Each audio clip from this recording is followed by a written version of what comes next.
Today's show is sponsored by the ABV Network Merchandise Shop.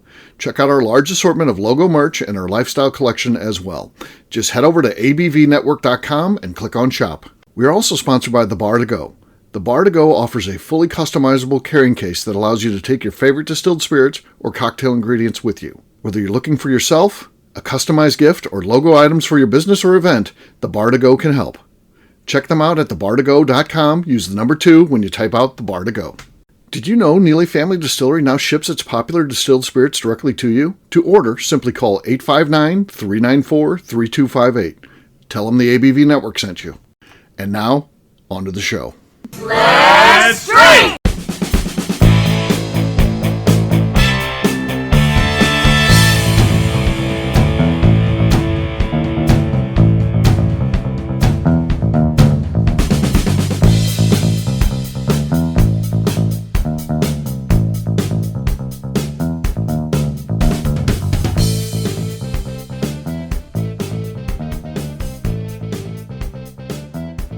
Welcome to the Bourbon Daily, the podcast about everything bourbon delivered to you every day of the week. Today on the show, we talk about the acquisition of Few Spirits and Widow Jane by Heaven Hill. My name is McNew. Please join me in welcoming my co-host, Steve Akeley, along with our special guests, Cailee Baker, Adam Sump, and Bo Cumberland. Hey, gang, what's up?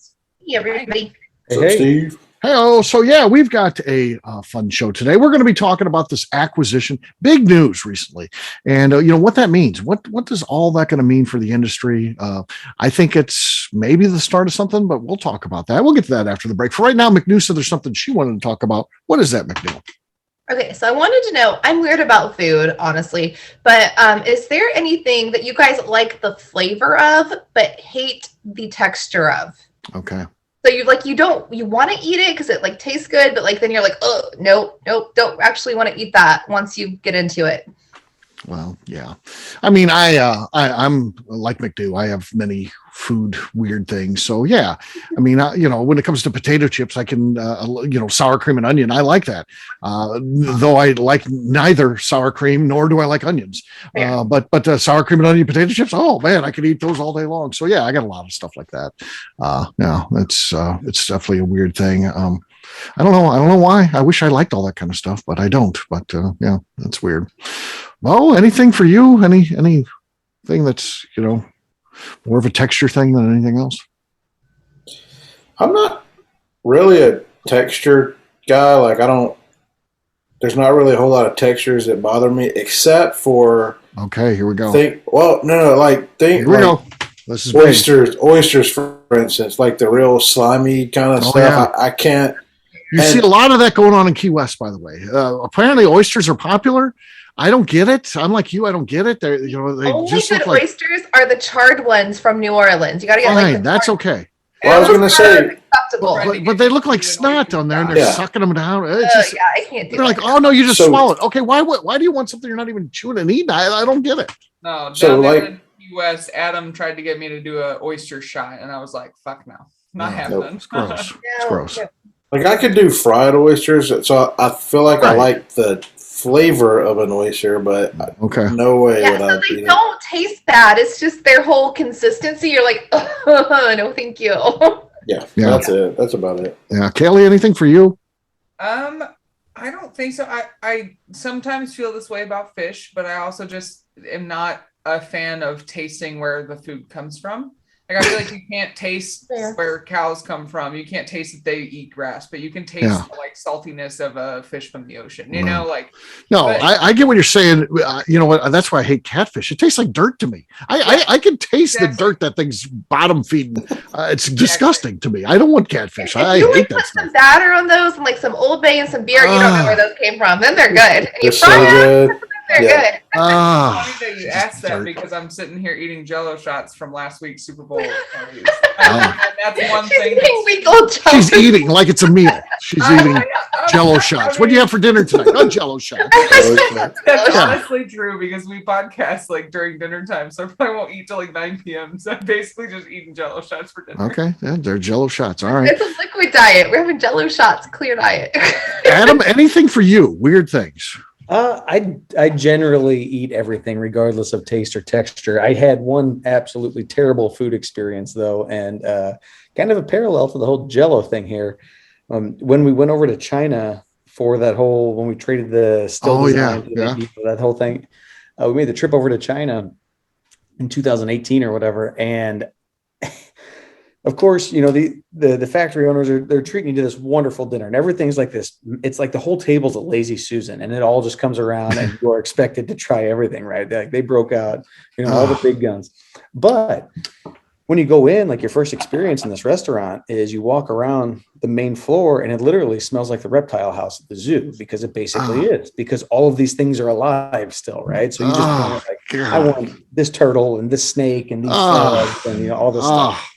So they bring it all up. Most of it was absolutely fantastic. Like it was kind of funny. Like, so they don't like section off the meat like we would, you know, like here's a leg kind of thing. They had a duck. The head was sitting there and it was just like a bandsaw through it. Here's some duck cubes, you know? So there's a bone in every bite, but that was all fine. It tasted delicious. Sure. It's delicious. The thing I could not get past, and I drank it, but I puked that night, probably because I guzzled so much wine afterwards. There was, I don't know what the name of it was, but it was like a worm jelly, right? It looked like nightcrawler, like pulled apart and thrown in the bottom of this thing. And then they would scoop off the like liquid fat off of the boiling dishes and, you know, put it on this, let it congeal. And then you had it in little cubes. You got to eat the stuff with chopsticks too, which is like almost impossible. I'd have left. They probably had a KFC. They probably had a KFC across the street. I'm out. I am out. I'm not. No. It was one of those like, don't put your teeth in it, just swallow it. That was the worst. Oh, McNew, would you eat any of that stuff? Like a snake. So they got a snake diced up. Nope. I'm a hard chucked, never visit China. Nope. No, thank you. And just for the story alone, I am out. It's not on my bucket list. If you're in like Beijing, like that's very much more like dumpling noodle, that kind of thing. The closer you get to the ocean, the weirder shit gets. I'm a hard pass. I didn't have any desire, and now it's like in the negatives. No, thank you. No. So I have a stupid question. Is sushi more Japanese or Chinese? Japanese. Yep. Okay, never mind then. I was going to say, one thing I've always wanted to try is, in the sushi world, you know that, what is it, blowfish or whatever it is that they say, like... They don't do poison. It right. Yeah. So...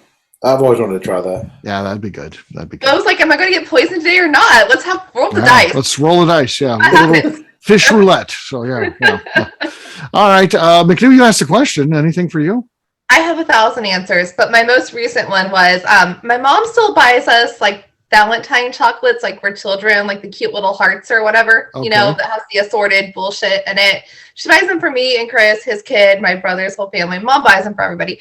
But I was eating through those the other day. I'm like, and I got to this caramel one, and I like caramel. Caramel's great. Caramel's a great flavor, but it was like too chewy. And I'm like, I feel like I spent like 5 minutes trying to chew this thing, and I'm like, this is some fucking bullshit. So I just put it in a napkin and went about my day. And I'm like, I like caramel. What is wrong? Like, it was the texture of whatever this chocolate was. It was just too it was too much work. I'm like, this is too much work. You just chew it for half an hour, and you're like, I'm just done. It's going to work. I'm like, this feels like caramely bubble gum instead of caramel. Like, it wasn't. Like, apparently I don't actually like caramel. I like the flavor of it. I like the thought of it. I like it when it's like typical for an apple, but apparently I don't actually like caramel. Yeah, it wasn't moist enough. Oh, yes. Don't do that to me. Don't do it. I have a quick story that's kind of related, but kind of different. A couple years ago, I don't know if anybody has ever been to Chicago and been to Garrett's Popcorn. I love Garrett's. Yeah. I love Garrett's too. Loved. Past it. Yes, I used to, like, when my mom worked for American Airlines and we fly everywhere, we used to go through O'Hare all the time, and they have one in there, and I used to always make a stop, you know, if we were traveling through. And a long time ago, I was visiting Chicago. I guess it was like 4 or 5 years ago, and I get a bag of Garrett's popcorn. And on the road trip back to Michigan from Chicago, I go and like take a big bite of this Garrett's popcorn. I was so fucking excited for it. And I start chewing, and some mint starts accumulating in my mouth, and I'm like, this is a cheddar and like caramel blend. What the fuck is mint doing in here? And I spit it out. There's a chewed up piece of gum still in the wrapper. Oh my God. I swear I can't look at Garrett's again. And you know what? And I told him what happened. That's not Garrett's. That was a bad employee. That was not Garrett's. Did you feel refreshed after eating that popcorn? Oh, I know. Like, oh. No. So, and the caramel and cheddar blend is like heaven on. That's like the best blend, and it got fucked up for you. Yeah. Oh God, that's it fucked it up for me. And Garrett's, when I like complained to customer service, all they did was send me another batch of it, and I was like, I don't want it. Give me my money back. I threw it. Yeah, give me your money back and pay for therapy because they literally just said, "Better luck. We don't think there's gum in this bag." Well, there you go. It was pretty gross. That's disgusting. I would be ruined. Also, that's awful. Yep. Oh. I really miss that popcorn, but not really. So. All right. Well, guess what, gang? It is time to drink. What is everyone drinking? We're starting with McNew. McNew, what do you got there? I have very little of this Weller Foolproof left. Okay, that was good. Good base. Good base. That's good. I hid it on my desk also. Adam, what do you got? Oh, in honor of tonight's discussion, I'm going to grab a bottle from my favorite big bourbon distillery. I got some Henry McKenna 10 year. Okay. Now, McNew still got the lead. I've got Jack Daniels. This is a single barrel pick. This is from Sip Whiskey. It is the Cracker Jack barrel. So Cracker Jack barrel. Here we go. That's enough to take the lead. It's the weakest lead we've ever had, 3 people in, but it is what it is. I've got the lead. Cailee, what do you got? Well, I was going to open some Larceny, but then seeing him crack his Henry McKenna, I was like, shit, that sounds good. So I grabbed my Henry McKenna real quick. All right. Okay. Not enough. I've got the lead. What do you mean not enough? That was not enough. That was crisp. No. It was Bo. We'll throw it to Bo. Me or Cailee? Who's got the lead? I think Cailee had that one. All right. Well, then it might have been by a smidgen, but it sounded like Cailee. As wrong as me and the audience feel about this right now, I have to accept it. When you throw it to a judge, you have to accept their ruling. So, and I know why Bo did it. He did a smart thing. He picked out the weaker pick there, and that's because he knows he's still in the game. He has to play. So, yeah, smart strategy there, Bo. So, what do you got? I got a bottle of Evan Williams single barrel. Okay. So always a classic. Yeah. Okay. Nothing there. Cailee wins. So cheers, Cailee. Cheers. Victory stolen from me. Cheers. Cracker Jack barrel is good, folks. All right. We'll take a quick break, and then when we come back, we're going to talk about this acquisition. We'll do that in just a few.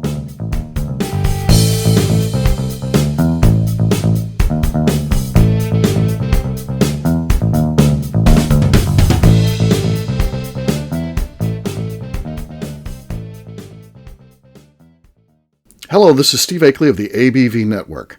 Let's talk about the people who make this show happen. First up is Leatherwood Distillery in Pleasant View, Tennessee. Company founder Andy Lang started distilling as a hobby while serving his country as an elite Green Beret. Andy distilled all over the world during his time in the military and brought this passion back to him in the U.S. when he returned home. A visit to Leatherwood combines Andy Lang's unique distilled spirits and a museum of artifacts from his time serving the U.S. Share a drink with a fallen soldier at their bar where you can grab an acrylic bio off the wall that celebrates the individuals who gave the ultimate sacrifice to protect his or her country. They will also ship their distilled spirits directly to you, so check them out at leatherwooddistillery.com. Hi, this is Steve Akeley, owner of the ABV Network. We're sponsored by the Stave and Thief Society. This is where you, a bourbon enthusiast, can expand your knowledge and emerge a bourbon steward. In 2017, I completed my Executive Bourbon Steward certification.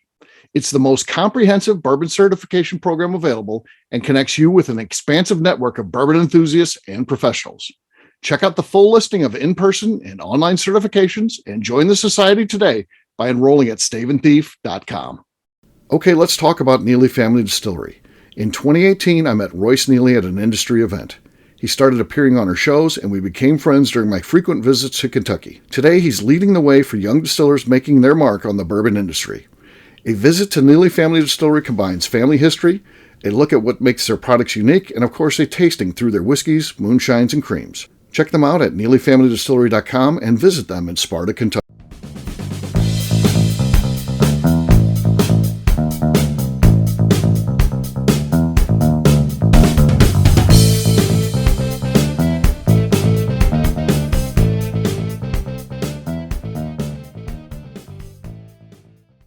All right, I'm Neil. And I'm Melanie. Together we're the Robinsons, and you're listening to the Bourbon Daily. Welcome back to the Bourbon Daily. Today we're talking about Heaven Hill's acquisition of Few Spirits and Widow Jane. Yes, we are. This is interesting because, those are not tiny places. I mean, you can't say they're big distilleries, but they have pretty good distribution, which again, probably plays into why they're so appealing to buy. I think both of them are not only across the U.S., I think they have some global presence as well. So I think but they're certainly, under the craft guys for sure. So this changes things for Heaven Hill, and it'll be interesting to see how they play it. Do we associate Few Spirits being a Heaven Hill distillery down the road, or do we keep that separate? Do they keep it so segregated that in our mind it never slips over? We always feel like, oh, we still got Widow Jane, we still got Few Spirits, and we still have Heaven Hill. So I don't know. What do you guys think about all this stuff, and what do you think it's going to mean for the industry long term? Are they keeping their storefronts open wherever they have them? Yeah, I mean, for right now, everything is kind of the same. Even the personnel is the same. So Paul Haletko is still at Few Spirits. We've still got our friend Lisa Wicker at Widow Jane. So none of that stuff has changed really. And again, will it always stay like that? I don't know. I guess time will tell. But for right now, everything is kind of, they're run independently.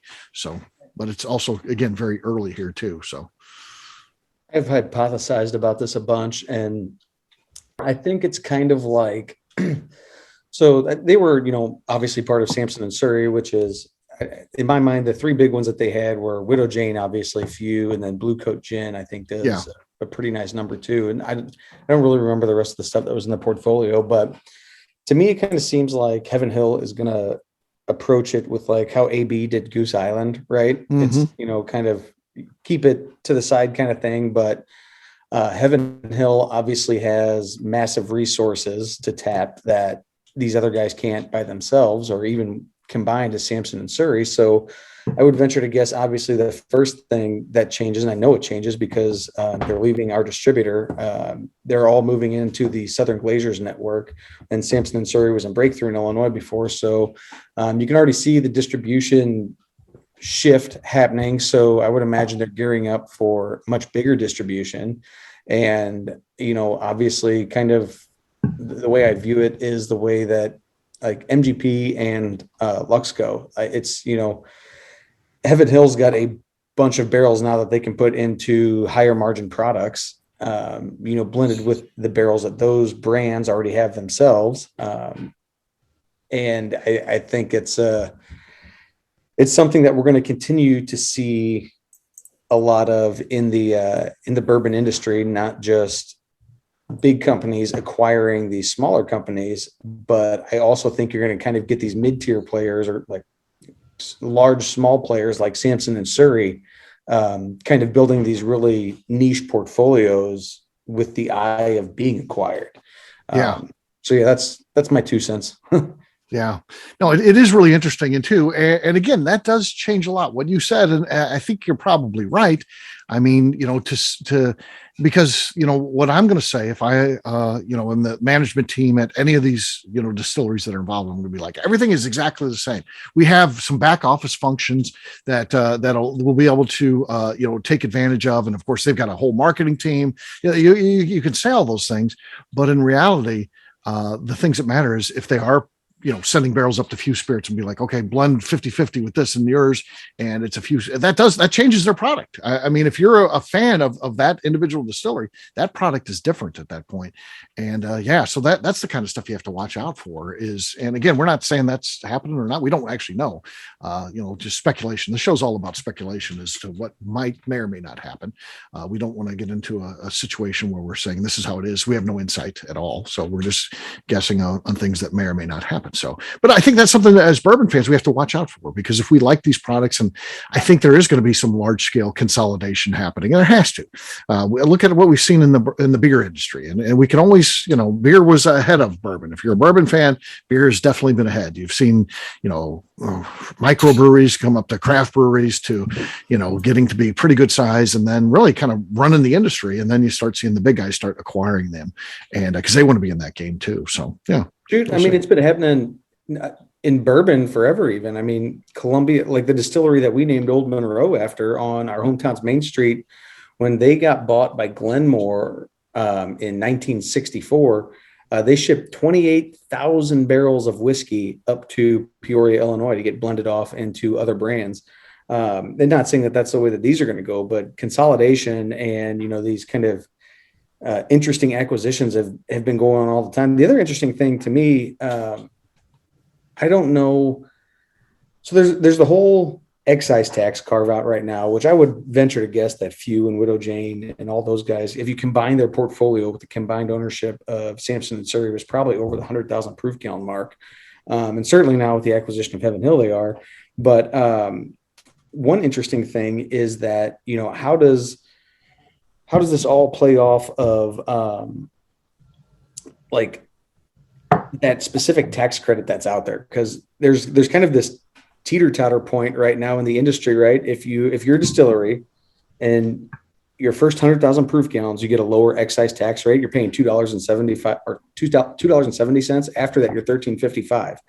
So that, or $13.50. So that is $1 million a year in tax savings. So there's this interesting tipping point now where maybe an acquisition becomes more applicable maybe than it would have been before. So it'll be interesting to see how a lot of that shakes out, just as the craft distilling industry ages and gets older and wider distribution and all that stuff. So it'll be interesting for sure.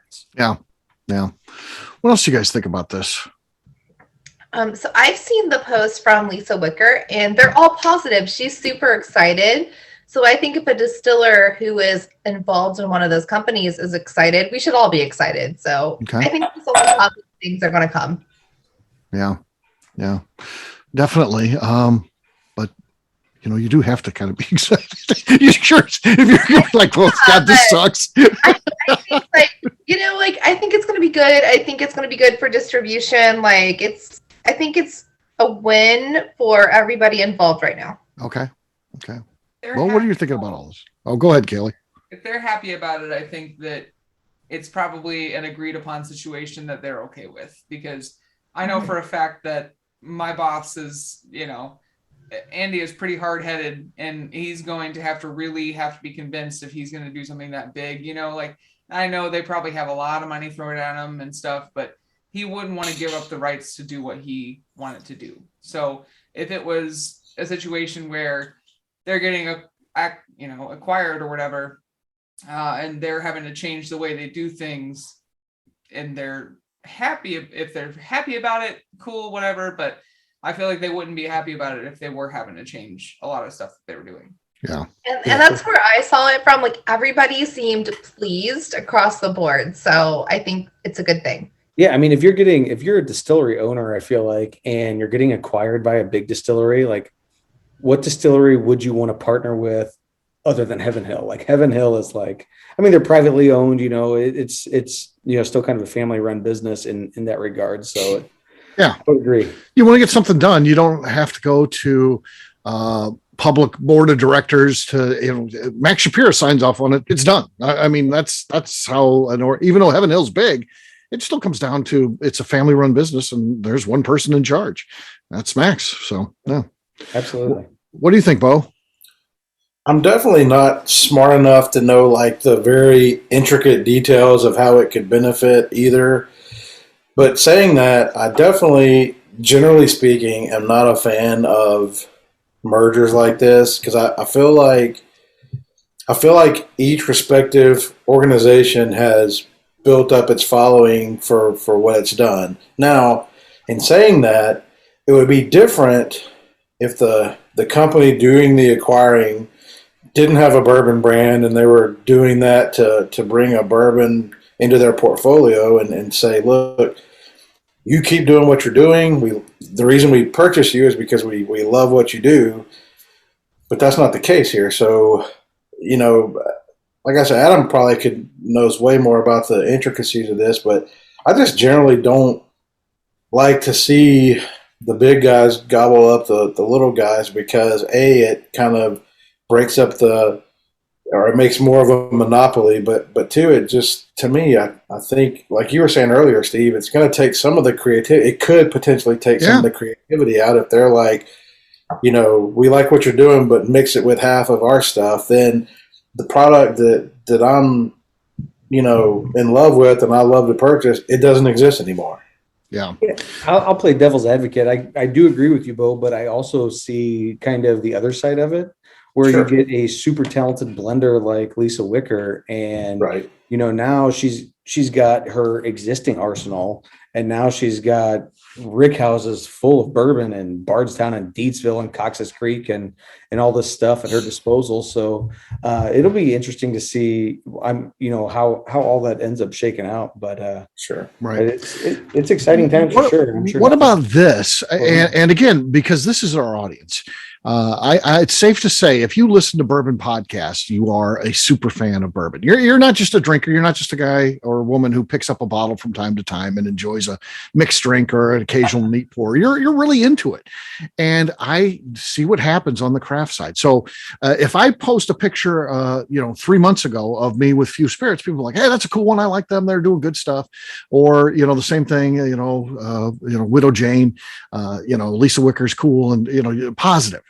But let's think about what happens if I do that same type of post. I'm like, today I'm drinking Bourbon County Stout from Goose Island. Let me tell you something. There'll be plenty of people that weigh in that are beer fans, the beer snobs, the super fans, people that probably listen to beer podcasts that be like, well, I hope you're enjoying your Anheuser-Busch. That's big beer there. That's not craft beer. And, there's people that rip on. Are bourbon fans going to start feeling the same way to these distilleries that have sold out as this starts to happen? I'll wait to go, but I have highly opinionated conversations about this at times. Uh-huh. Yeah, I don't, I feel like Bourbon County Stout is everything good that we talked about happens with them. I feel like they've got the back office functions. I feel like they've been able to invest in a very creative team, and they're doing some of the coolest things possible. And I really enjoy those.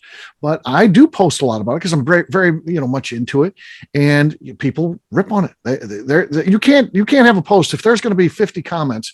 There's going to be 10 of them that are very negative because of the affiliation with Anheuser-Busch when you're posting something like Bourbon County Stout. Well, to your point, Steve, I'm not going to say the name of this distillery. I don't want to go down that rabbit hole, but there's a distillery in Kentucky that sold out, and you can't, in a lot of bourbon circles, you can't mention their products without that negative connotation because that's exactly what they did. You know what I'm saying? So, to your point, that's...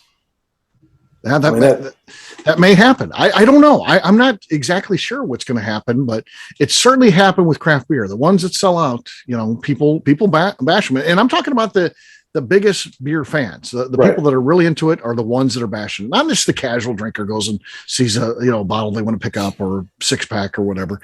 But those are the people that rip on it. And is it going to be people like our audience that are ripping on these companies moving ahead? I don't know. Time will tell. The problem is, favorite Instagram influencers, who is a fashion influencer, not a bourbon influencer, she says more trolls, more money. So why?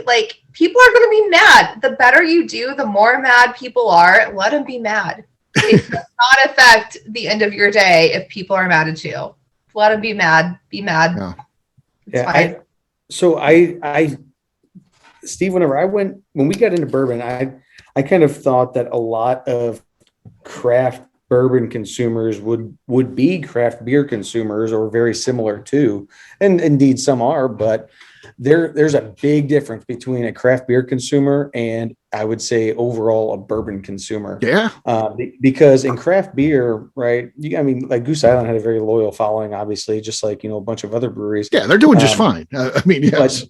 But that consumer views Anheuser-Busch as like the antithesis of quality, right? And same with Miller Coors. Like if it's a big brewery, it's not as high of quality because it's not craft. Like if it's small, it's craft, it's quality.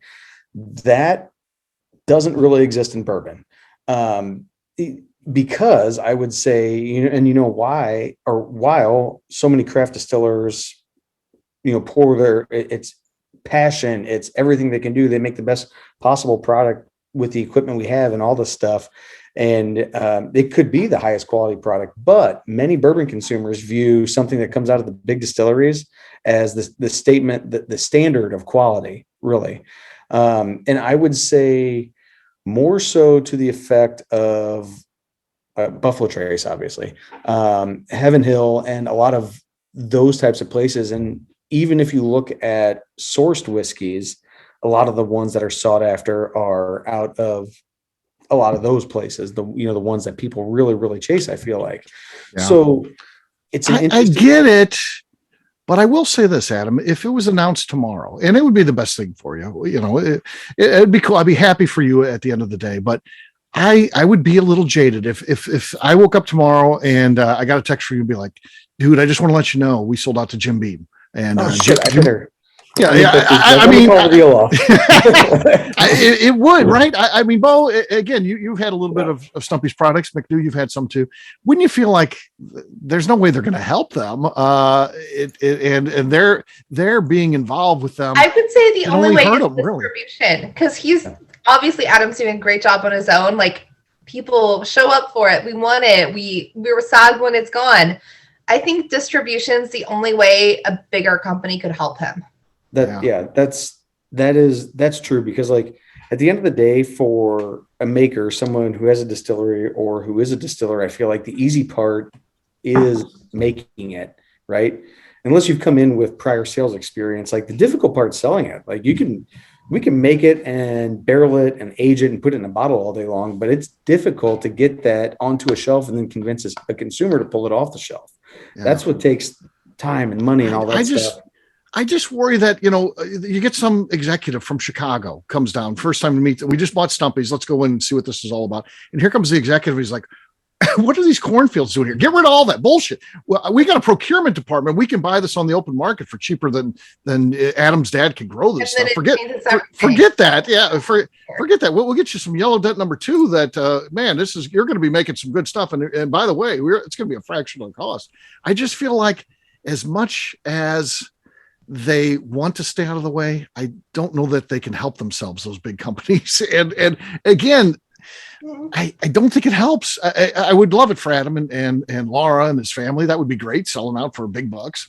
I couldn't do it, but man, I just don't think I'd be very skeptical, very, very skeptical. I think that's when you see an owner versus an employee. Mm-hmm. Some of these distillers don't own those companies. Yeah, you can buy me. I'll distill for anybody. That's a paycheck. Yeah. Adam owns his company. We'll talk about one of those situations off the air here. Very weird. So I'll very different for him. So it's, he wants to be an owner. He wants to be in charge. Some people are like getting a paycheck no matter what. Yeah. It is what it is. All right. Well, we'll wrap this one up as we always do. It's just something that you have to watch. We're not saying we have any answers or anything like that, because we're not, involved in any of these companies that are involved, and we don't have any insight. We're just like you guys that are listening here. We are fans, and we're worried about what this may mean to us, and we're talking about it like you guys should be doing as you're drinking some of these products. And it's some of it to some degree could be good, could be bad. We just got to watch it. So we'll watch that and see what our game plan is moving forward. We'll wrap this one up as we always do by talking about where people can find us. Cailee, we're starting with you. Where can people find you? Well, you should come see me out at Leatherwood Distillery, and also check me out on Instagram at Cailee Baker and at the Bourbon Bakers. All right, Bo. I'm on Facebook, Instagram, and YouTube under Bourbon Sasquatch, and all of those under My Journey Through the American Spirits. Adam. You can find us on Facebook and Instagram at Stumpy Spirits and stumpyspirits.com. McNew. I am on Instagram at McNew ABV. All right, for me, I'm an easy guy to find. I'm at Steve Akeley on Twitter, Instagram, or Facebook. I've got a website, steveakeley.com. We've also got a company website, that thing's abvnetwork.com. That's the one you got to check out, because everything that we do is out there. previous shows, blogs, shop. We just got the new coin designed. So we do a yearly coin release, and it is designed, should be in the shop soon. So good stuff. I was thinking about that this week, Steve, because I was cleaning up my purse because I got a new one. I'm like, I have 3. There's got to be a new one this year. There is a new one. It's coming soon. So look for, I can't say what it's about. It's a surprise. So it's still going to be cool no matter what it's about. Yeah. And by the way, we just also need to announce we sold out to Bourbon Pursuit, so they'll be running the show. I'm done. McNew, anything else to say before we get out of here? I'd like to remind the audience to please give us a 5-star review. That includes comments. It helps new people find the show, which is very important to us. And if you like what we're doing, we ask that you please visit our Patreon page at patreon.com/the ABV Network. All right, great job today, gang. For audience, we'll have a brand new show for you tomorrow. Looking forward to that. Until then, take care, everybody. See ya. Bye. Later. Peace.